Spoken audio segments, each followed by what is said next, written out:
2. We have Juan De Franco as have him as number 2. Juan De Franco did not play a full year in Major League Baseball, but already impacted his team and the game in a very big way. Juan De Franco hit 288 in the regular season in, the short elapse of games. He had an outstanding postseason, hitting 4 home runs in that postseason. Juan De Franco has now a brand new year, 162 games to play. It is going to be very exciting to see how Juan De Franco finishes off the year. A lot of high expectations for the kid as he mounts shortstop for the Tampa Bay Rays. He is a 5-tool player, gap-to-gap hitter in what we saw in that short of time in 2021. And he's on my list for number 2 for the 2022 season. It is going to be exciting to see what this young kid can do with the stick in 2022. Last but very not least, we have Francisco Lindor. Had an off season.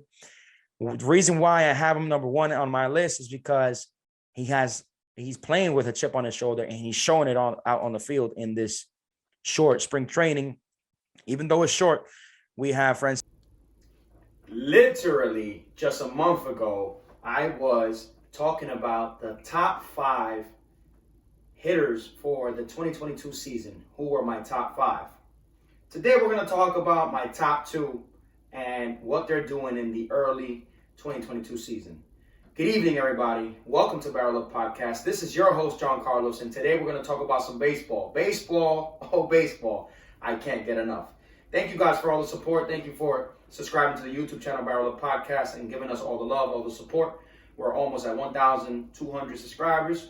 Slowly getting there. It's all because of you guys. So thank you. Don't forget to subscribe to the YouTube channel, BarrelUp Podcast. Follow us on Instagram, BarrelUp_baseball.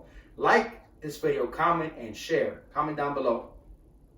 And follow us on Anchor as our major audio platform and Spotify as BarrelUp Podcast.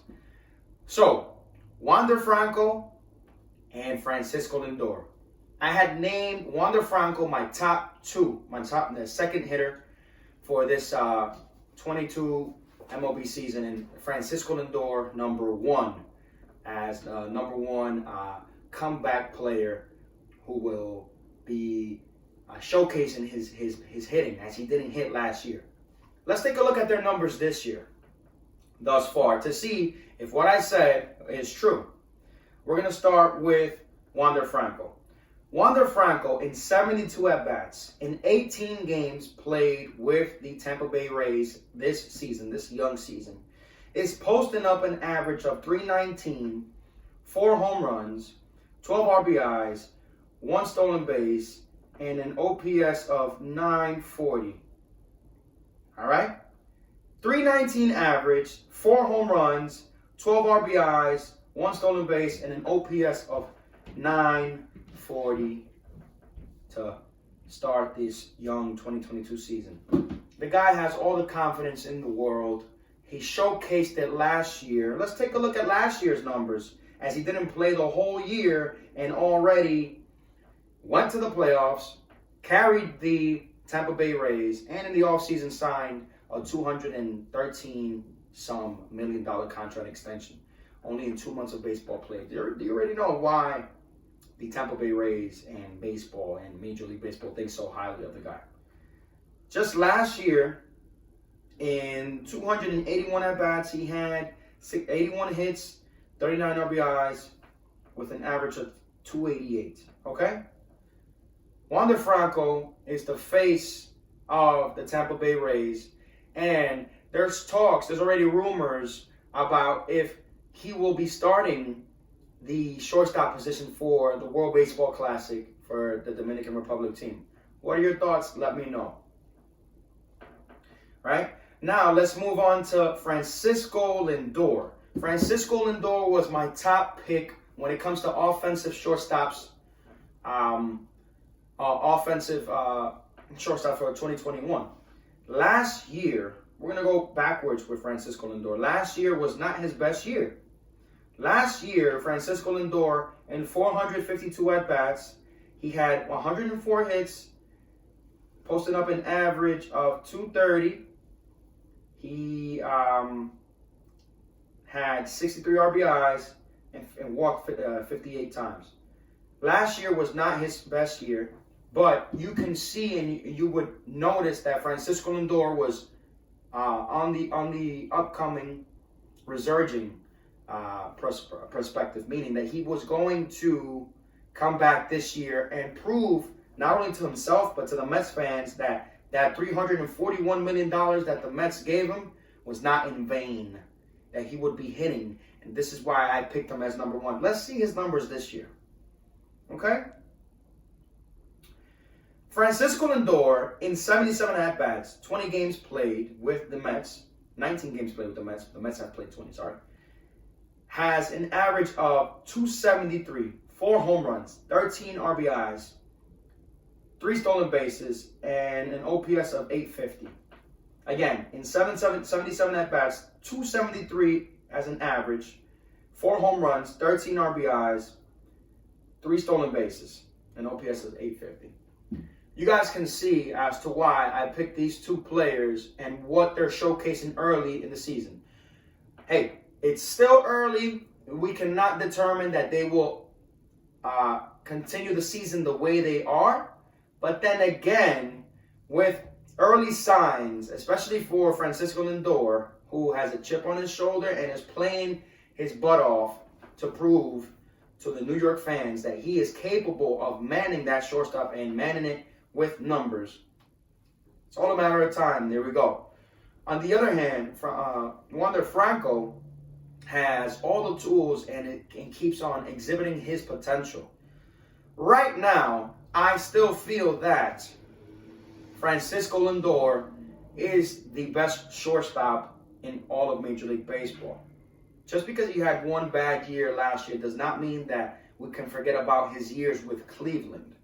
He has put numbers, incredible numbers, sound player, has the five tools, and now he is at home feeling comfortable with the Mets. And this is what it's all about, having that confidence in a market like New York, where you know that New York players get bashed by the media, by the fans. It's very tough to play in New York, right? Much props to Francisco Lindor. And much props to Juan De Franco. Juan De Franco, if he keeps on going the way he is on the verge to convert himself into the best shortstop in Major League Baseball. Right now, it's too soon to tell. This is, I would say, basically his first full year since he did not play a full year last year. But the kid is showcasing that he has all the potential to convert himself into the best shortstop that baseball will see for a long time if he stays at that position. He has all the tools and all the agility and flexibility to stay at shortstop. I want to know what you guys think. Was I wrong a month ago in selecting these two players as my 1 and 2, or was I right? I do my analysis. I take time. I see things outside of the box. I don't just go by numbers. If it were by numbers, then last year's numbers would not prevail and would not give me the reason for Francisco Lindor. It's about how a player prepares himself, what a player showcases early in the season, right? How the player is swinging the bat, how the player is carrying himself in the clubhouse and outside of the clubhouse. And this year, I see a lot of positive upside for Francisco Lindor. He's more quiet. He is getting the job done and proving to himself and to the fans that he is capable of this and more. Juan De Franco, there's rumors that he will be starting for the Dominican team in the World Baseball Classic upcoming. Is it too soon to say that? You guys let me know. 1 and 2, right? My 1 and 2. Number 1 was Francisco Lindor. Number 2 was Juan De Franco in the episode that I did a month ago as my top 5 hitters for the 2022 season. Okay?